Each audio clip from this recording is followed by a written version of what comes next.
Praise the lord. నేను మీ తమ్ముడు జోషిని. ఈ బ్రదర్ గురించి ఒక్క మాటలో చెప్పాలంటే బెజవాడలో ప్రధాన రౌడీ షీటర్లో A5 ముద్దాయిగా గుర్తు పొందిన వ్యక్తి. పండు బ్యాచ్ మీదకి అటాక్ చేసినటువంటి పర్సన్. తర్వాత ఎర్రంశెట్టి రాము అలియాస్ నెతానియల్. తప్పకుండా మొదటి నుంచి చివరి వరకు చూడండి. అలాగే అనేక మందికి ఈ సాక్ష్యాన్ని షేర్ చేయమని కోరుచున్నాను. Praise lord. ఈ వీడియో వీక్షిస్తున్న ప్రతి ఒక్కరికి వందనాలు. ఇంతటి మంచి సమయాన్ని ఇచ్చిన దేవదేవునికి వందనాలు. అలాగే ఈ యూట్యూబ్ ఛానల్ అయిన జోషి అన్న గారికి ప్రత్యేకమైన వందనాలు. అలాగే చూచుచున్న ప్రతి ఒక్కరికి దేవుని పేరట వందనాలు. నా పేరు నతానియల్. విజయవాడ హై స్కూల్ రోడ్లో ఉంటాను. క్రీస్తు ఎరిగిన కుటుంబంలోనే పుట్టాను, కానీ నేను క్రీస్తుని ఎరిగిన వాడిని కాదు. నేను ఎందుకంటే నా చిన్నతనంలోనే మొదటగా నేను నా బాల్యం చెప్తాను. నా బాల్యంలో నేను 1998 జనవరి 23 పుట్టాను. అదే టైంలో 1998 నవంబర్ 27 నాన్నగారు చనిపోయారు. తర్వాత తల్లిగారు మమ్మల్ని విడిచిపోకముందు మా నాన్నగారు చనిపోకముందన్న రెగ్యులర్గా డైరీ రాసుకుంటారండి. మా నాన్న ప్రతి దినము తన రోజంతా ఏమైతే చేశాడో ప్రతిదీ డైరీలో రాసుకుంటారు. అలా డైరీ రాసుకున్న తమలో ఒకరోజు దేవుడు మా నాన్నని దర్శించి మా నాన్నతో దేవుడు తన దర్శనంలో నీకు ఒక కుమారుడిని ఇచ్చేదను, ఆ కుమారుడి పేరు నతానియేల్ అని పేరు పెట్టుము, ఆ కుమారుడిని నా సేవకి ప్రతిష్ఠించుము అని చెప్పి మా నాన్నకి ఆ దర్శనం ద్వారా దేవుడు మాట్లాడితే దాన్ని డైరీలో రాసుకున్నాడు. కొంతకాలం తర్వాత మా కుటుంబ సభ్యులు మొత్తం ఇల్లంతా చెక్ చేస్తుంటే ఆ డైరీ దొరికింది. ఆ డైరీ చదువుతున్నప్పుడు అప్పుడు నా గురించి వచ్చింది, నీకు ఒక కుమారుడిని ఇస్తున్నాను, ఆ కుమారుడికి నతానియేల్ అని పేరు పెట్టు, ఆ కుమారుని నా సేవకు ప్రతిష్ఠించండి అని చెప్పి ఆ డైరీలో దేవుడు చెప్పింది మా నాన్నగారు డైరీలో రాసుకున్నారు. అప్పటికి నేను పుట్టేసరికి నాకు నతానియేల్ అని పేరు నామకార్థం చేశారన్న. ఆ బాల్యం నుండే నేను మా నాయనమ్మ దగ్గర మా తాతయ్య గారి దగ్గర పెరిగాను. 2009లో మా తాతయ్య గారు చనిపోయారు.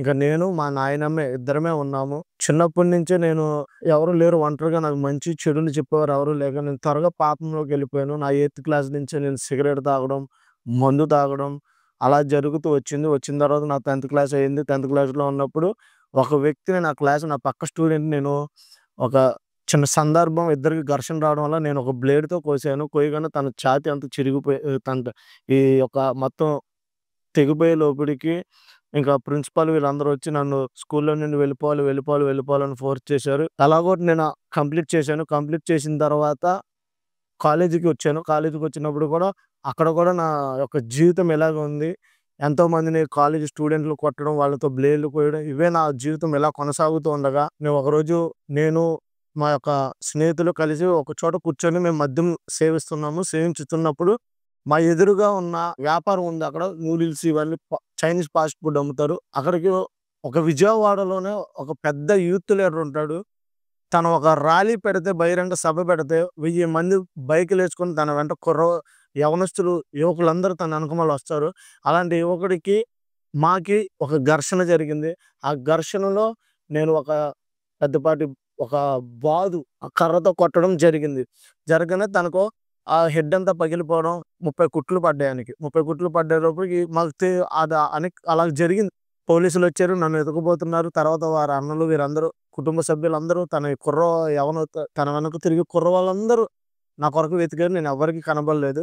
కొంతకాలం నన్ను చంపడానికి తిరిగారు. మాకు అప్పట్లో చిన్నపాటి కీప్యాడ్ ఫోన్లు ఉండేవి. అవి స్విచ్ ఆఫ్ చేసి మేము ఎవరికి కనబడకుండా కొన్ని రోజులు వెళ్ళిపోయిన తర్వాత మరలా వచ్చాము. వచ్చినసరికి ఇంక అందరూ మేము వచ్చిన సంగతి కొంతమంది మా చుట్టూ ఉన్న యవనస్తులకు తెలిసి, యువకులకు తెలిసి, కొంతమంది చిన్న చిన్న లీడర్లకు తెలిసి, తను ఎవరికైతే ఆ లీడర్లందరూ మా చుట్టూరు వచ్చారు. మద్య దుకాణానికి తీసుకెళ్లారు.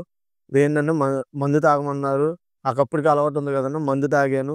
తాగిన తర్వాత వాళ్ళు అన్నారు, నువ్వు విజయవాడలోనే ఒక పెద్ద లీడర్ని కొట్టావు, మామూలు లీడర్ కాదు, నువ్వు పెద్ద డాన్ అయిపోతావు, నువ్వు పెద్ద ఇదైపోతావు అని చెప్పి నాకు కొన్ని మాటలు ఎక్కిసి చెప్పారన్న. అంటే ఇప్పుడు తెలుస్తుంది. అప్పుడు నాకు ఆ మాటలు ఎలా అనిపించింది, నాలో నాకు తెలియని ఒక ఆనందము, నాలో నాకు తెలియని ఒక ఏదో బలం అన్నట్లు లోకానుసారం బలం ఉండేవాళ్ళు. ఆ బలం పొందుకున్నాను ఆ టైంలో అన్న. పొందుకున్న తర్వాత ఇంక వాళ్ళతో జర్నీ చేశాను. జర్నీ చేసిన తర్వాత వాళ్ళ నిమిత్తంలోనే వాళ్ళ దగ్గర కొన్ని సెటిల్మెంట్లు వచ్చేవి. ఇలా కొన్ని సెటిల్మెంట్ రాగానే ఆ సెటిల్మెంట్‌లకి నన్ను వాడుకునేవాళ్ళు. ఎందుకంటే నేను అప్పటికి కరాటే నేర్చుకొని ఉన్నా. నాకు కరాటే వచ్చు. ఇంకా నేను కొట్టడంలో ఒక విధానం ఉండేది. నేను ఫైట్ చేస్తున్నప్పుడు నా ఫైటింగ్ ఒక విధానంలో ఉండేది. అంటే నేను బ్రూస్ లీని బాగా ఇన్‌స్పైర్‌గా తీసుకునేవాడిని. నేను కరాటే నేర్చుకున్నాను. అలాంటి టిప్స్‌తో నేను వాళ్ళకు వచ్చేవారందరిని కొట్టేవాడిని. ఎప్పుడు నా జేబులో ఒక నకిల్ డస్టర్ అని చేతికి ఈ ఫింగర్స్ పెట్టుకొని ఒక నకిల్ డస్టర్ ఉండేది. ఆ నకిల్ డస్ట్ క్యారీ చేసేవాడిని. తర్వాత ఇటువైపు లెఫ్ట్ సైడ్‌లో బొడ్లో వచ్చి ఒక బటన్ నైఫ్ ఇలా బటన్ నొక్కగానే ఒక నైఫ్ ఓపెన్ అయ్యిద్ది. కత్తి. కత్తి. ఆ కత్తి నేను క్యారీ చేశాను. ఆ 2 క్యారీ చేసిన తర్వాత వెహికల్‌లో నాన్‌చక్ క్యారీ చేసేవాడిని. నాన్‌చక్ అని నేను నాన్‌చక్ బాగా తిప్పుతా. నేర్చుకున్నా నేను బాగా తిప్పడం. ఆ నాన్‌చక్ తిప్పడం ఎక్కడ పడితే అక్కడ ఈ విజయవాడ చుట్టుపక్కల ఎక్కడైనా గొడవలు జరిగినా నన్ను పిలిచేవారు. ఫోన్ చేసేవారు. ఇలా గొడవైంది, ఇలా గొడవైంది రా అనేవాళ్ళు. తనెవరో కూడా తెలీదు కానీ ఫోన్ చేస్తే మేము వెళ్ళిపోయేవాళ్ళం. గొడవ లేకుండా ఇంటికైతే రాలేనన్నా. గొడవ లేకుండా ఇంటికైతే రాలే. నేను ఎంతో మందిని బీర్ సీసాలతో తలకాయలు పగలగొట్టడం, వాళ్ళ కాళ్ళు ఇరక్కొట్టడం, వాళ్ళ చేతులు ఇరక్కొట్టడం, ఎన్నో పాపాలు చేసి ఎంతో మందిని కిడ్నాప్ చేసి, వారి చేతులు, కాళ్ళు కట్టేసి, వాళ్ళకి పోలీసులు కొడతారు చూసావా? ఆ టైప్‌లో ఆళ్ళని కొట్టి అలా చేసేవాడిని. కొంతమంది ధనం ధనం కోసమే అన్న ఇదంతా. నేను ధనం కోసం ఇదంతా చేసేవాడిని. ఒక గ్యాంగ్‌గా నేను మెయింటైన్ చేశాను వారందరిని. రోజు ఉదయాన్నే లెగడం, బైకులతో వెళ్ళడం, కాలేజీ దగ్గర గొడవలు సెటిల్మెంట్లు చేయడం, కాలేజీ కుర్రోళ్ళని ఎనకమాలేసుకొని తిప్పడం, అనేకమైన ర్యాలీలు ఇక్కడ ఈ విజయవాడలో ఏ ఎమ్మెల్యేకైనా మేము ర్యాలీ పెట్టాల్సిందే. మాకు ఫోన్ చేయగానే వారి ఆఫీస్ నుండి ఫోన్ రాగానే మేము ఒక ర్యాలీగా వెళ్ళేవాళ్ళం. 100 బళ్ళు, 200 బళ్ళు పోగేసుకొని మేము వారి వెంట వెళ్లి ర్యాలీలుగా వెళ్లి వారి జేజేలు కొట్టేవాళ్ళం. వారిచ్చిన డబ్బులతో మేము మద్యం తాగేవాళ్ళం. ఇలాగ వారు చెప్పిన సెటిల్మెంట్‌లన్నీ చేసేవాళ్ళం. ల్యాండ్ కబ్జాలు, కిడ్నాప్‌లు కూడా చేశామన్న. ఈ సందర్భంలో మేము చాలా కొంతమందిని ఎత్తుకురావడము, వారిని కిడ్నాప్ చేసి ఉంచడం, ఇవన్నీ ఎన్నో ఘోరాతి ఘోరమైన కార్యములు చేయడం, ఇవన్నీ చేశామన్న. ఇలా జరుగుతున్న వేళల్లో ఇంతమంది ఎమ్మెల్యేలకి, ఎంపీలకి వాళ్ళ రాజకీయ కార్యకలాపాలకి మేము ఒక నాకు ఫోను చేయగానే నేను ఒక 200, 300 బైకులతో వాళ్ళ వెంట వెళ్ళడం జరుగుతుండగా, దీని ద్వారా కొంతమంది ఒక అన్నయ్యకి తెలిసింది. ఆ అన్నతో సావాసం ఏర్పడింది. ఈ మన ఉమ్మడి ఆంధ్ర ఉంది కదన్నా! తెలంగాణ, మన ఆంధ్రప్రదేశ్ 2 రాష్ట్రాల్లో ఆయన పేరు ఎవ్వరడిగినా చెప్తారు. ఆ పేరు నేను చెప్పకూడదు. ఆ అన్నయ్య చాలా పబ్లిక్ ఫిగర్ ఆ అన్నయ్య. అలాంటి అన్నతో నేను సావాసం చేసేవాడిని. అన్నకి నేను ర్యాలీలు పెట్టేవాడిని. అన్న చెప్పిందల్లా చేసేవాడిని. అన్న ఎవరినైనా కొట్టమంటే వెళ్లి కొట్టేవాడిని. అలాగా అన్ని సెటిల్మెంట్‌లన్నీ చేసుకుంటూ వచ్చేవాడినన్న. వాళ్ళేం చెప్తే అది చేసేవాడిని. కొంతమంది బయట రౌడీ షీటర్లుంటారు. విజయవాడలో చాలామంది రౌడీ షీటర్లున్నారు. వారందరూ నాకు ఫోన్‌లు చేసేవారు. "పలానా సెటిల్మెంట్ ఉంది తమ్ముడు, రా తమ్ముడు" అనేవాళ్ళు. ఆ సెటిల్మెంట్ నిమిత్తం నేను గుంటూరు, బందరు, వైజాగ్, హైదరాబాద్ ఒక మనిషిని చంపడం కోసం వెళ్ళాను. ఎన్నో ఆల్‌మోస్ట్ నేను అన్ని ఊర్లు తిరిగానన్న. అన్ని ఊర్లో ఈ ప్రయాణంలో కొంతకాలం తర్వాత ఈ యొక్క గ్యాంగ్ వార్ జరిగిందన్న 2020 మేలో. గ్యాంగ్ వార్ ఇటు ఒక 50 మంది, ఇటు ఒక 50 మంది కలిపి ఒక మారణాయుధాలతో, రాడ్‌లతోనూ, కత్తులతోనూ కోడికి కోడి కడతారు చూసన్నా కత్తులు. అలాంటి కత్తులతోను దాడి చేసుకొని ఘర్షణ జరిగిందన్న ఆ 2020లో. ఘర్షణ జరుగుతున్నప్పుడు మేము, వాళ్ళు 2 టీములుగా కొట్టుకుంటున్నాము. కొట్టుకున్న నిమిత్తంలో నేను ఎవరి వైపైతే ఉన్నానో ఆ అన్నకి గాయం జరిగిందన్న. గాయం జరిగేలోపు హాస్పిటల్‌కెళ్ళేలోపు అన్న చనిపోయారు. ఆ కత్తి గాయం వల్ల. చనిపోయేసరికి మేము ఇంక మమ్మల్ని అందరిని పోలీసులు పట్టుకున్నారు. వెతుకుతున్నారు. జల్లెడేశారు పోలీసులు. ఎంతమందైతే ఈ గొడవలో ఉన్నారో వారందరి కోసం వెతుకుతుండగా నేను ఆ కేసులో ఐదో ముద్దాయినన్న. అని పండు బ్యాచ్ మీదకి అటాక్ చేసినటువంటి పర్సన్. తర్వాత ఎర్రంశెట్టి రాము అలియాస్ నెతానియల్ నెతానియల్ నన్ను వెతుకుతున్నప్పుడు ఒక 10 మంది పోలీసులు నా ఫ్రెండ్ ద్వారా నన్ను పిలిపించారు. నేను నా స్నేహితుడికి ఫోన్ చేశా. నా స్నేహితుడు పలానా దగ్గరున్నారు రా అంటే నేను వెళ్ళాను. అంటే వెహికల్ కోసం వెళ్ళా తన దగ్గరికి. వెళ్ళేలోపుడు 10 మంది పోలీసులున్నారు. ఉండేలోపటికి నన్ను పట్టుకునేలోపు నేను వాళ్ళ నుండి ఎస్కేప్ అయ్యాను. వాళ్ళ దగ్గర నుంచి నేను ఎస్కేప్ అయ్యి ఒక పెద్ద బిల్డింగ్ ఎక్కాను. బిల్డింగ్ ఎక్కి బిల్డింగ్ మీద కింద పడ్డానన్న. నాకు ఆ దేవుని కృప అక్కడ అంటే ఇప్పుడు నాకు తెలుసు దేవుని కృప. అప్పుడు నాకు తెలీదు. దేవుడే నన్ను కాపాడాడు. నేను కింద పడగానే ఇన్ ఇంత పెద్ద ఈ సైజు పూలకుండి నా మీద పడింది. కానీ నాకేం కాలేదు. లెగిసాను. లెగిసిన తర్వాత ఇంకా అలిసిపోయాను నేను. వారందరిని చుట్టుముట్టేశారు నన్ను పోలీసులు. చాలామంది పోలీసులు చుట్టుముట్టడం వల్ల నేను అలిసిపోయాను. అలిసిపోయి ఇంక దొరికిపోయాను. వాళ్ళకి దొరికే లోపల వారు చేతుల్లోకెళ్ళే లోపల వారు స్టేషన్‌కి తీసుకెళ్లారు. స్టేషన్‌కి తీసుకెళ్ళి ఒక కుక్కని మనం ఎలా కొడతామో అలాగ నన్ను కొట్టారన్న. అరకాళ్ళు చెప్పుకొని చోట్లల్లో కొట్టారన్న పోలీసులు లాఠీలతో. అంటే మనం చేసిన తప్పే కదన్నా అందుకే కొట్టారు. ఆ యొక్క గ్యాంగ్ వార్‌లో నిందితుల్లో నేను ఐదో వాడినన్నా. నా A5 అన్నా నేను ఆ కేసులో. జరుగుతున్నప్పుడు ఇంక పోలీసులెళ్లారు. తర్వాత మమ్మల్ని కోర్ట్‌కి సబ్మిట్ చేశారు. కోర్ట్‌లో సబ్మిట్ చేసిన తర్వాత కోర్ట్ నుండి రాజమండ్రి సెంట్రల్ జైలుకి తీసుకెళ్లారు. తరలించారు. తరలించిన తర్వాత కారాగారంలో 8 నెలల 20 రోజులు నేను పనిష్మెంట్‌లో ఉన్నాను. కారాగారంలో పనిష్మెంట్‌లో ఉన్నప్పుడు దేవుడిక్కడ నా జీవితంలో 2 కార్యాలు చేశాడన్న. మొదటగా నా చిన్నతనం నుండే నేను జన్మించడమే ఒక క్రైస్తవ కుటుంబంలో జన్మించాను. కానీ నేనెప్పుడు నా చిన్న బాల్యం నా ఊహ తెలిసింది గానీ నేను మందిరానికి వెళ్ళలేదు. నాకు వాక్యం తెలీదు. మారు మనసు తెలీదు. రక్షణ తెలీదు. యేసయ్య గురించి నాకు పూర్తిగా ఏమీ తెలీదు నాకి. అలాన్ మనం ఇప్పుడు ఒక సండే స్కూల్‌లో ఉన్న చిన్న పిల్లలకు తెలిసినంత కూడా నాకు తెలీదన్న. నేను జైల్‌లో ఉన్నప్పుడు. అప్పుడు తర్వాత నా బ్యారక్‌లో నేను ఇంకో వేరే కేసు ముద్దాయి ఉన్నాడు. ఒకే కేసులో వాడిని ఒకే బ్యారక్‌లో ఎయ్యరు. మా ఇద్దరిని ఒకే బ్యారక్‌లో ఎయడం వల్ల నా పక్కనున్న వ్యక్తి కరోనా ఫస్ట్ వేవ్ కదన్నా!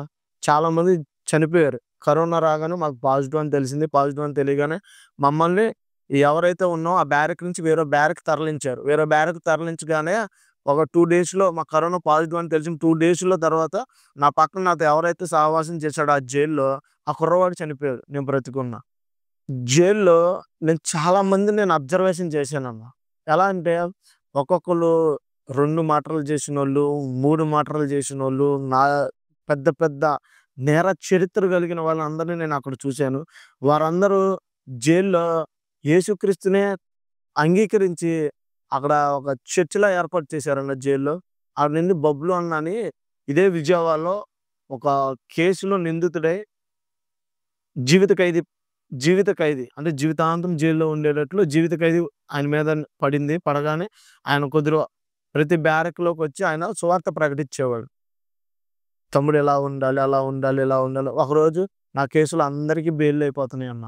ఆ జైలు జీవితంలో అందరూ వెళ్ళిపోతున్నారన్న. అందరికి. నాకు బెయిల్ రాట్లా. బెయిల్ రాకపోతే నాకేంటి బెయిల్ రాట్లా. ఒకవైపు చూస్తేమో ఒంట్లో బాగట్ల. కరోనా వచ్చింది. ఏం అర్థం కావట్లా. అర్థం కాకపోతే ఒకరోజు ఆ బబ్లు అనే అన్న నా వద్దకొచ్చి "తమ్ముడు ఏంటి బాధపడుతున్నావు" అన్నాడు. "ఏమి లేదన్నా బెయిల్ రాట్లేదన్నా. అందరికొచ్చింది నాకు రాట్లేదన్నా" అంటే ఇలా జరిగిందన్నా అని గ్యాంగ్ మొత్తం విషయం అంతా చెప్పాను. చెప్పిన తర్వాత అన్న కొద్ది రోజులు నాకు ప్రేయర్‌లో నడిపించాడు. అంటే ఇలా ప్రార్థన చేసుకో. నాకు ప్రార్థన కూడా తెలీదన్న. ఎలా ప్రార్థన చేసుకోవాలి, అలా ప్రార్థన చేసుకోవాలి. దేవుడిని అడిగి ఇస్తాడన్నాడు. నేను అడిగిన మూడో రోజే నాకు బెయిలొచ్చింది. నేను బెయిల్ నుండి బయటకి రావడం, జైలు నుండి బయటకి రావడం. నా మీద ఒక రౌడీ షీట్ ఓపెన్ చేశారు. ఆ కేసు నిమిత్తమే రౌడీ షీట్ ఓపెన్ చేశారు. ప్రతి ఆదివారం నేను సంతకానికెళ్ళేవాడిని. తర్వాత మళ్ళీ బయటికి రాగానే మళ్ళీ కొంతమంది స్నేహితులు రావడం వల్ల, మళ్ళీ ఆ స్నేహితులతో నేను మరలా పాపంలోకెళ్ళిపోవడం వల్ల, పాపం చేస్తూ డబ్బు సంపాదించాలి, డబ్బులేమి లేవు, ఏం చేయాలని ఆలోచన వచ్చినప్పుడు నా పక్కనున్న ఉంటారు కదా చెడగొట్టే స్నేహితులు, లోకానుసారమైనోళ్ళు. నా పక్కనున్న స్నేహితుడు ఒక సలహా చెప్పాడు. నీకు ఎలాగో కొంత సర్కిల్ ఉంది కదా! వారందరిని పోగేసుకొని ఒక పేకాట పెట్టు. ఆ పేకాట పెట్టిన తర్వాత నువ్వు దానికి బంకిని ఆట పెట్టినందుకు డబ్బులు తీసుకో అని చెప్పి అన్నారు. సరే అని చెప్పి ఆ ఆలోచన నాకిచ్చారని చెప్పి కొంతమంది మేము పేకాట పెడతామని చెప్పి పేకాట పెట్టి ఒక ఓయో హోటల్ మొత్తం మా ఆధీనంలో ఉండేది. దానికి మేమే రెంట్ పే చేసేవాళ్ళం. ఆధీనంలో ఉండగానే అందరిని పోగేసుకొనొచ్చి వారికి పేకాట పెట్టిచ్చేవాళ్ళం. ఆ ఓయూ రూమ్‌లోనే. ఓయో రూమ్‌లోనే. దానిలోనే అసంఘికమైన కార్యకలాపాలు, వేశ్యల్ని వారికి మేము సప్లై చేయడము, ఇంకా ఘోరమైన వారికి త్రాగుడుకి అన్నిటికి మేమే. ఎందుకంటే వారికి అవన్నీ ఇస్తే వాళ్ళ దగ్గర నుంచి మేము డబ్బు తీసుకుంటాం కదన్నా! మేము వారికన్నీ ప్రొవైడ్ చేస్తేనే కదా! వారు మాకన్ని డబ్బులిచ్చేది. అవన్నీ చేసుకొని వచ్చేవాళ్ళం. మేమే ఆట క్రియేట్ చేసేది మేమే. దాంట్లో ఒక అబద్ధపు ఆట అంటే దొంగ ఆట. మేమే ప్లేయర్‌లని తీసుకొచ్చేవాళ్ళం. కంప్యూటర్ ప్లేయర్ అంటారు. ఆహ్, ఆ ప్లేయర్‌లకి తగ్గట్టు పేర్లుంటాయి. అలాంటి ప్లేయర్‌లని తీసుకొనొచ్చి వారికి రోజుకింత అని చెప్పి అందరిని తీసుకొనెళ్ళి అక్కడ పేకాట జరిగించి ఆ డబ్బులు తీసుకొని, ఆ డబ్బులతో మేము జల్సాగా వ్యసనాలు పడి పబ్బులు, అమ్మాయిలతో డాన్సులు వేయడం, విపరీతమైన వ్యభిచార గృహాలలోకెళ్ళి వ్యభిచరించడం అమ్మాయిలతో ఎన్నో ఘోరాతి ఘోరమైన పాపాలు చేసుకుంటూ వచ్చానన్న. వచ్చిన తరుణంలో కొన్నాళ్ళకి నాకీ రాజేష్ అన్నయ్య అని ఒక ఆత్మీయ తండ్రి ఉన్నారు. ఆయన కొన్నాళ్ళు నాకి పరిచయం. అన్న ఎప్పటి నుండో తెలుసు. కానీ ఆ టైంలో అన్న ఎక్కడంటే అన్న తాడిగడపలో సేవ చేస్తున్నారు. సేవ చేస్తున్నప్పుడు "తమ్ముడు చర్చికి రా తమ్ముడు, చర్చికి రా అమ్మ" అదేమో అన్న ప్రేమగా చెప్పారు. ఇంక అన్న కోసం చర్చికెళ్ళేవాడిని నేను. చర్చికెళ్ళిన తర్వాత అన్న కొద్ది రోజులుతో సహవాసం చేసిన తర్వాత అన్న చెప్పేవాడు ప్రతిదీ దేవుడి గురించి మాకి. ప్రతిదీ ఇది తమ్ముడు, ఇది తమ్ముడు అని. కొన్నాళ్ళు నేను దేవుని వెంబడించాను. దేవుని వెంబడించిన తర్వాత కొన్నాళ్ళు దేవుడిలో ఎదిగాను. ఎదిగిన తర్వాత మరలా మరలా ఎమ్మటే లోకం వైపు చూసాను. కొంతమంది నా స్నేహితులొచ్చారు. ఈ ఈ దేవుడు అంటే నేను ఎందుకు వెనక్కి తిరిగానంటే, ఈ దేవుడు నాకేమి చేయట్లేదురా! అంటే నా స్వార్థమే ఆలోచించానన్నా కూడా. దేవుడు నాకేమీ చేయలేదు. దేవుడు డబ్బేమి ఇవ్వట్లేదు. నా బతికిందేంటి? అక్కడ ప్రతి ఆదివారం పోలీసులతో నేను తన్నులు తినాల్సి వస్తుంది. దేవుడు ఏం చేయట్లేదేంటి? అది ఇది అని చెప్పి దేవుడిని దూషించానన్నా. దేవుడిని దూషించి మరలా వెనక్కెళ్ళిపోయా. వెనక్కెళ్ళిపోయి కొంతమంది ఆ టైంలోనే నాకొక గ్యాంగ్‌స్టర్ పరిచయమయ్యారు. బాయ్ అంటారు. తను మామూలు ఇండియా మొత్తానికి తెలుసు. అలాంటి గ్యాంగ్‌స్టర్ పరిచయం అయ్యేసరికి ఆ పరిచయంలో నేనెంతో ల్యాండ్ సెటిల్‌మెంట్‌లు కానీ వెళ్ళామని వెళ్ళిన ఎటు నాకు సమాధానం లేదు. లోకంలో ఏదేదో ఎతికాను. ఎక్కడ ఏమీ లేదు. అడిగేవారు ఎవరు లేరు. ఇప్పుడు నేను మంచోడిననుకున్నా నాకు చెప్తారు. ఇదని. అందరి ముందు నేను చెడ్డవాడినే కదా! తృణీకరించబడిన వాడినే. నా బ్రతుకే ఒక పాపపు బతుకు. నా జీవితమే ఒక భ్రష్టమైన జీవితం. అలాంటి వాడితో ఎవరు మాట్లాడరు కదా! నాతో ఎవరు మాట్లాడేవాళ్ళు కాదు. నా స్నేహితులు. ఆళ్ళు కూడా ఏంది నేను సెటిల్‌మెంట్‌లు చేసి వచ్చిన ధనమును వారికి మందుగా వారికి రోజు నేను మందు ఇప్పించడం, సిగరెట్లు ఇప్పించడం, వారికి కావాల్సిన అవసరతలు తీర్చడం వల్ల వాళ్ళు నాతో సహవాసం చేసేవారు. నాకో లాయర్ ఉన్నాడన్న. ఆ లాయరు ఒక పార్టీకి సంబంధించిన ఎమ్మెల్సీ. తను కూడా ఒక లాయరు ప్లస్ ఎమ్మెల్సీ. ఆయన దగ్గర ఈయన లాయరు. ఈయన నాకు ఫ్రెండ్. ఈ లాయర్ కూడా. లాయర్ నాకు ఫ్రెండ్ అయితే ఒకరోజు ఎమ్మెల్సీ గారు ఒక పూజారిని చంపాలి. పూజారిని చంపితే 5,00,00,000 ల్యాండ్ అతనికొచ్చిద్దని లాయర్ చెప్తే లాయర్ మా యొద్దకొచ్చి లాయర్ నాకు చెప్పాడన్న. "తమ్ముడు ఇలాగా ఒక పంతులున్నాడు. ఆ పంతుల్ని చంపితే 5,00,00,000 ల్యాండు ఇలా వెళ్ళిద్ది ఎమ్మెల్సీ గారికి. వెళ్ళినప్పుడు దాంట్లోని చేసినందుకు ఎంత కావాలి" అని అడిగాడు. అడిగితే మేము 50,00,000 అడిగాం. 50,00,000 అడిగిన తర్వాత సరే అన్నాడు. సరే అనిన తర్వాత మేమెళ్ళాము. ఏదైతే మేము చేయాలన్న ప్రదేశం వెళ్ళామో, ఆ ప్రదేశం చుట్టూరు తిరిగి మ్యాప్ అంతా గీసుకొని స్కెచ్ అంతా గీసాము. గీసి ఆ స్కెచ్ ఆ లాయర్‌కి చెప్పాము. ఇలా చేస్తామన్నా, ఇలా చేస్తాము అని చెప్పి అడిగిన తర్వాత లాయరు 50,00,000 అయితే నేను ఇవ్వలేను. 35,00,000 అయితే ఇస్తాను అన్నాడు. 35,00,000 అయితే ఇస్తానైతే మేము చెయ్యమన్నా 50,00,000 కావాలన్నా అని అడిగాం. తర్వాత ఒక 1 వీక్ తర్వాత తనేం చేశాడంటే మాకు తెలీదు ఇంక మా వద్దకు రాలేదు కదా అని మేము మర్చిపోయాం. మర్చిపోయేసరికి తను వేరే ఒక టీమ్‌ని పిలిపిచ్చి తను సొంతంగా మేము ఏదైతే ప్లాన్ ఇచ్చామో ఆ ప్లాన్ ప్రకారంగా చేశాడు. చేసేటప్పటికి ఆ యొక్క పంతులు అటాక్ చేశారు కానీ చావలేదు. చావపోయేసరికి ఒక సీఎం గారి హోదాలో ఉన్న వ్యక్తి దగ్గరికెళ్లారు. అక్కడికెళ్ళి జరిగిందంతా చెప్పేలోపటికి ఆయన పోలీస్ డిపార్ట్మెంట్ వారికి ఈ కేసులో ఎంతమందైతే ఉన్నారో ఎవరిని విడిచిపెట్టొద్దు అని చెప్పి అన్నారు. లాయర్‌కి నాకి కాంటాక్ట్ ఉంది. కాల్స్ ఉన్నాయి. అంతకుముందు మా ఇద్దరికి చాలా కాల్ లిస్ట్ ఉండిద్ది. ఆ కాల్ లిస్ట్ బట్టి నా యొద్దకొచ్చారన్న. నా యొద్దకు రాగానే నన్ను పోలీసులు తీసుకెళ్లారు. నేను నా ఆధీనంలో ఒక 15 రోజుల వరకు ఆళ్ళతో ట్రావెలింగ్ చేశాను.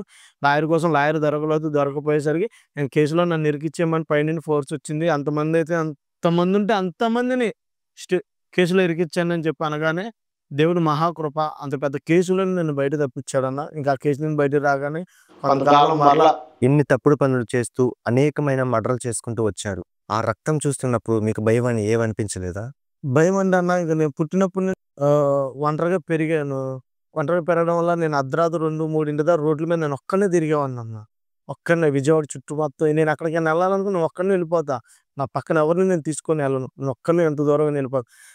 కానీ నాతో పాటు ఎనీ టైమ్ ఒక బటన్ నైఫ్, ఒక నగిల్ డస్ట్ నేను నాతో పాటు నా బొడ్లో పెట్టుకొని నేను ఒకవేళ ఏమైనా వెహికల్ వాడితే వెహికల్‌లో పెట్టుకొని వెళ్తా. ఇంక చిన్నతనం ఆ వాతావరణానికి నేను అట్రాక్ట్ అయిపోయానన్న.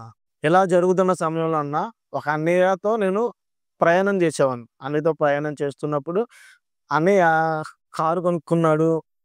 పెద్ద పెద్ద బిల్డింగులు కట్టాడు. ఒళ్ళంతా బంగారం వేసుకొని తిరుగుతున్నాడు. ఏంటన్నా నేను అతన్ని అడిగా. తమ్ముడు ఒక పంతులున్నాడు న్యూమరాలజిస్ట్. నీ జీవితం మొత్తం చెప్పేస్తాడన్నాడు.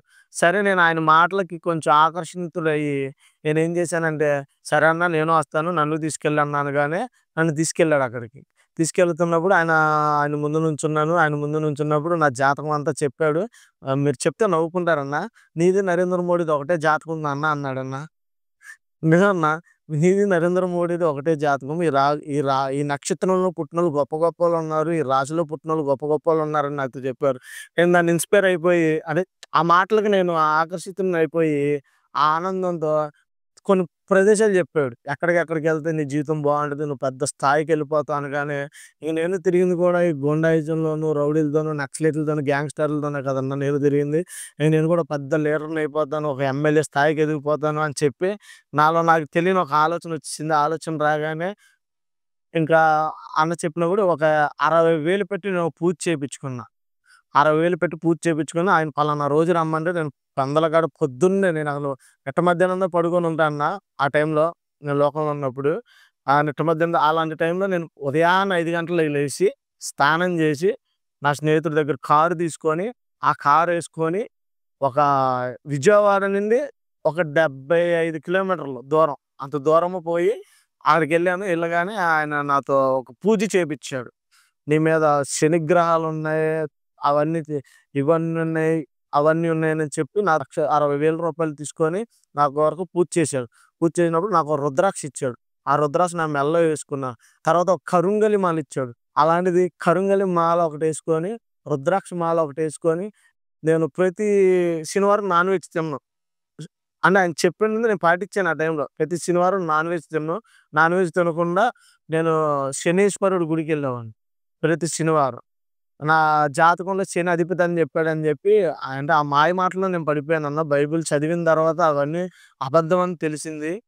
నేను ఆ మాయ మాటలో పడిపోవడం వల్ల ప్రతి శనివారం శనీశ్వరుడి గుడికెళ్ళేవాడిని. తర్వాత ఇంకొంతమంది సహోదరులు కలిసిన తర్వాత ఇప్పుడు అందరూ చాలామంది శివుడు పిలిస్తే శివుడు ఆజ్ఞ ఇవ్వలేదే గాని అరుణాచలంలో అడుగు పెట్టలేరని కొన్ని కొన్ని ఇన్‌స్టాగ్రామ్‌లో వస్తున్నాయి. అలాంటి దాంట్లో నాకు అనుకోకుండా నా స్నేహితుడు ఒకడు ఫోన్ చేసి ఇలాగ అరుణాచలం రా అంటే, నేను అరుణాచలం వెళ్ళి ఫోన్ చేయగానే నేనేమనుకున్నా దానికి ఒక పావుగంట ముందు ఓ రీల్ చూసాను నేను.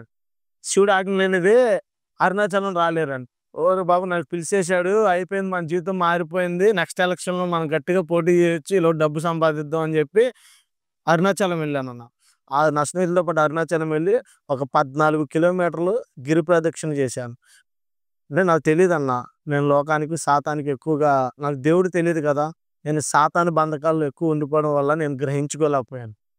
ఇంకా 14 కిలోమీటర్లు నేను గిరి ప్రదక్షిణ చేసి, దాని తర్వాత మరలా తిరుపతెళ్ళి, తిరుపతిలో మళ్ళీ దర్శనం తీసుకొని, దర్శనంలో మళ్ళీ నా స్నేహితులు పక్కనున్నోళ్ళు చెప్తారుగా, ఇప్పుడు దేవుడు ప్రణాళికలో ఉన్నోడిని చెడగొట్టడానికి పక్కన సాతాను వాడుకుంటాడు కదా కొంతమందిని. వాడుకునేటప్పుడు నా స్నేహితులన్నారు, "నీకు జరిగిన దర్శనం మాకు కూడా జరగలేదు. ఇన్ని సార్లొచ్చాము" అని తిరుపతి వెళ్ళినప్పుడు చెప్పారు. చాలా కొద్దిగా ఎక్కువసేపు అక్కడ దర్శనం జరగడం వల్ల తిరుపతి నుండి మళ్ళీ వేరే గుడికెళ్ళాం. తర్వాత ఇక్కడి నుంచి కలకత్తా ఎళ్ళాం నాన్న. కలకత్తా కాళీమాత అంటారు చూసావా? ఆ కలకత్తా కాళీమాతకెళ్ళి అక్కడ దర్శనం అది అంటారు కదా! అలాగే చేసుకొని వచ్చిన తర్వాత మళ్ళీ విజయవాడలో అన్ని గుళ్ళన్నీ తిరిగేసానన్న. పెద్ద పెద్ద గుళ్ళన్నీ అసలు అన్యులు కూడా సరిపోరన్న నా ముందు. ఆళ్ళు చేసే విధానం. అలా ఒక పంతులు ఒక న్యూమరాలజిస్ట్ చెప్పాడని చెప్పి, ఆ విధంగా నేను ఇవన్నీ చేసుకుంటూ వచ్చాను. ప్రజలారా ఇది ఎవరిని విమర్శించడం కాదు. ఇది నా జీవితంలో జరిగిన ఒక యదార్థమైన సంఘటన నేను ఈ యొక్క యూట్యూబ్ ఛానల్ ద్వారా మీకు చెప్పబోతున్నాను. అంతే తప్ప ఎవరిని విమర్శించో, ఎవరిని ఉద్దేశించో నేను చెప్పట్లేదు. మీ ఇష్టం మీది. కానీ నిజ దేవుడు అనేవాళ్ళు ఒకళ్ళున్నారని మీరు గ్రహించండి. అయినా నా జీవితం మారలేదన్న. నా బ్రతుకు మారలేదు. నాకు నేను చచ్చిపోదాం అనే ఆలోచన కలగడం. అంటే నేను ఒక అమ్మాయిని ప్రేమించానన్న. అమ్మాయిని ప్రేమించినప్పుడు ఆ అమ్మాయి నన్ను వదిలేసి వేరే వివాహం నేను డ్రగ్స్‌కి అలవాటయిపోయానన్న. డ్రగ్స్‌కి. డ్రగ్స్ అంటే ఎమ్. దాన్ని అది ఎలా అంటే ఒక సాల్ట్ టైప్‌లో ఉండిద్ది. దాన్ని మనం ఇంత క్రిస్టల్ అంటే ఒక ఒక స్టోన్ అంత ఉంటది. దాన్ని మనం ఒక ఏటీఎం కార్డ్‌తో దాన్ని ఇలా ఇలా అంటారు. దాన్ని ఆళ్ళు ఇప్పుడు అది తాగేవారు దాన్ని మటన్ అంటారు. వాడుక భాషలో. దాన్ని ఇలా చేసిన తర్వాత ఒక రూ. 10 నోటుని తీసుకొని, ఒక కొత్త నోటుని తీసుకొని, దాన్ని రోల్ చేసి దాంట్లో ఎక్కిచ్చి, ఎలా పేల్చడం వల్ల అది మెదడుకి ఎక్కిద్ది. అది ఎలా అంటే గంజాయి కన్నా మత్తిచ్చిద్ది. టాబ్లెట్‌ల కన్నా మత్తెక్కువొచ్చిద్ది. గంజాయిని రుచి చూసాను. టాబ్లెట్‌లను రుచి చూసాను. మందుని రుచి చూసాను. దానన్నిటికన్నా చాలా ఎక్కువగా ఎక్కేసిద్ది బ్రెయిన్‌కి మొత్తం. అలాంటి మత్తులో అలా డ్రగ్స్‌కి అలవాటు పడిపోయి, ఆ మద్యాలకు అలవాటు పడిపోయి, పబ్బుల్లో తిరగడం, పబ్బుల్లో అమ్మాయిలతో డాన్స్‌లేయడం, వ్యభిచార గృహాలు ఒకేసారి ఇద్దరు వేశ్యలతో పాపం చేయడం. ఇవన్నీ నా ఒంటరితనంలో నా ఒంటరితనం వల్ల నేను సత్యాన్ని గ్రహించలేక అజ్ఞానంలోనే బ్రతికానన్న ఇంతకాలం. నేను ప్రేమించిన అమ్మాయి దూరం అయిపోయింది. నేను అభిమానించిన అన్నయ్య చనిపోయాడు. చిన్నప్పుడే తల్లిదండ్రులు లేరు. ఇక నాకెవరు లేరు. నా అనుకునేవాళ్ళు నాకెవరు లేరు. తర్వాత నాకో స్నేహితుడు ఉండేవాడన్న. Best friend. నాకు బెస్ట్ ఫ్రెండ్. అంటే నేను ర్యాలీ పెడితే, ఆ ర్యాలీకి అయ్యే ఖర్చంతా తను పెట్టుకునేవాడు. ఏం చేసినా కలిసి ఇద్దరం ఒకే పాపం చేసేవాళ్ళం. ఒకే కంచంలో తినేవాళ్ళం. ఇద్దరం కలిసి ఒకే అమ్మాయితో పాపం చేసేవాళ్ళం. అలాంటి ఒక స్నేహితుడు ఉండేవాడు నాకి. ఆ స్నేహితుడు కొన్ని ఆర్థిక కష్టాల వల్ల, కొన్ని వ్యసనాలకు లోబడి జులాయిగా తిరిగి ఆర్థిక కష్టాల వల్ల సూసైడ్ చేసుకొని చనిపోయాడన్న. అలా చనిపోయిన తరుణంలో నేను ఇంకా ఒంటరి వాడినయిపోయాను. ఇంక అనుకున్న నేను ఎవరికి ఫోన్ చేయాలి? ఇంక నాతో తిరిగేవాళ్ళు ఎవరున్నారు? ఎవరు లేరు అనుకున్న టైంలో నేను ఒకరోజు పడుకున్నా అన్న. పడుకున్న తర్వాత నేను చాలా, చాలా ఎలా అంటే ఒక పూర్తిగా ఒక దుష్టశక్తికి నేను ఆధీనం అయిపోయినట్లు పూర్తిగా నేను చచ్చిపోదాం అనే భయంకరంగా ఫిక్స్ అయిపోయానన్న. నేను చచ్చిపోదాం. ఇదే లాస్ట్ అని ఫిక్స్ అయిపోయి నా వాట్సాప్ స్టేటస్ పెట్టా. నా వాట్సాప్‌లో నా ఫోటో నేను పెట్టుకొని రిబ్బన్ ఎట్టుకొని చచ్చిపోదాం అనుకోని కృష్ణా బ్యారేజ్ దగ్గరికెళ్ళా అన్న. బ్యారేజ్ దగ్గరికెళ్ళేటప్పుడు ఒక తమ్ముడిని తీసుకొనెళ్ళా. మళ్ళీ రిటర్న్ వచ్చినప్పుడు అందరూ చెప్పాలిగా చచ్చిపోయాడని చెప్పి. నా వెహికల్ మీద ఎక్కించుకొని వెళ్ళిన తర్వాత దూకేద్దాం అని తమ్ముడు అంత దూరంలో ఐస్ క్రీమ్ తింటున్నాడు. ఆడికి తెలీదు నేను ఎందుకు తీసుకెళ్తున్నానో. ఊరికే తీసుకెళ్తున్నా. ఇక్కడి దాకా వెళ్ళొద్దాం రా అనగానే ఎక్కాడు. వాడికి ఇదేమీ తెలీదు. ఆడికెళ్ళిన తర్వాత నేను దూకేద్దాం అని ఇలా అనుకున్నా అన్న. నిజంగా అన్న ఆ టైంలో దేవుడు నాతో మాట్లాడాడు. ఇలాగా నేను ఎక్కబోయే టైంకి ఒక వ్యక్తి నన్ను ఇలా పట్టుకున్నట్లు నేను వెనక్కి తిరిగే లోపలికి ఎవరు లేరు. తర్వాత ఒక స్వరం వినబడిందన్న. "నువ్వు అనాథవు కాదు. నీతో నేనున్నాను. నీకు దేవుడినై ఉంటాను. నిన్ను కాపాడేవాడిని. నా యొద్దకు రా. నిన్ను చూసుకుంటాను." నిజమన్న సత్యాన్ని అప్పుడు నేను గ్రహించి మారి మనసు పొందుకున్నా అన్న. దాని తర్వాత వెంటనే ఇంటికి వచ్చి నేను బైబిల్ ధ్యానించడం మొదలెట్టా. అనేక తప్పులు నాలో నేను చేసిన తప్పులు, అజ్ఞానమైన పాపాలన్నీ కనబడ్డాయి. అన్ని రోజులు నేను ఎంతో పశ్చాత్తాపంతో దేవుని పాదాలు పట్టుకుని రోజులు నేను దేవుని పాదాలు విడిచిపెట్టకుండా బైబిల్ ధ్యానిస్తున్నాను. ఆ బైబిల్ ధ్యానిస్తున్నప్పుడు దేవుడు నాతో ఎన్నో విధాలుగా మాట్లాడు. నేను గొప్ప ప్రవర్తకుడిని. నా సేవ కొరకు నేను నియమించుకున్నానని మాట్లాడాడు. తర్వాత అవన్నీ జరిగిన తర్వాత అప్పుడు నాకు నాకు నాకప్పుడు తెలిసిందన్న. ఏంటంటే జ్ఞానం అనేది. నా చిన్నతనంలో నా తండ్రి ఒక డైరీ రాసాడు. ఆ డైరీలో దేవుడు మా నాన్నతో మాట్లాడాడు. "నీకొక కుమారుడినిస్తాను. ఆ కుమారుడికి నతానియేల్ అని నామకరణం చేయి. ఆ పే ఆ బిడ్డని నా సేవకు ప్రతిష్ఠించమని" నా తండ్రి గారితో చెప్పారన్న. ఆ టైంలో అది నాకు గుర్తొచ్చిందన్న. ఇంకా నేనెప్పుడైతే పశ్చాత్తాపపడి మారుమనసు పొందానో, దేవుడు ఒకసారి వెనక్కి తిరిగి చూచుకున్న తర్వాత నా జీవితంలో ఎన్నో మరణాలను తప్పించాడు. ఎన్నో ఆపదలు, ఎన్నో సమస్యలను తప్పించాడన్న. చెప్పుకోలేని గోప్యంగా ఇంకా చాలా ఉన్నాయన్న. అలాంటి వాటి నుంచి కూడా నా దేవుడు నన్ను తప్పించాడన్న.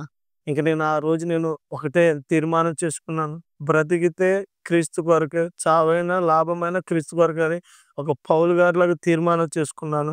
లోక 15వ అధ్యాయము 21లో ఉంది చూసావా? తప్పిపోయిన కుమారుడు వచ్చి రాగానే చనిపోయిన కుమారుడు బ్రతికాడు, తప్పిపోయిన కుమారుడు మరలా వచ్చాడని ఉండిద్ది కదన్నా.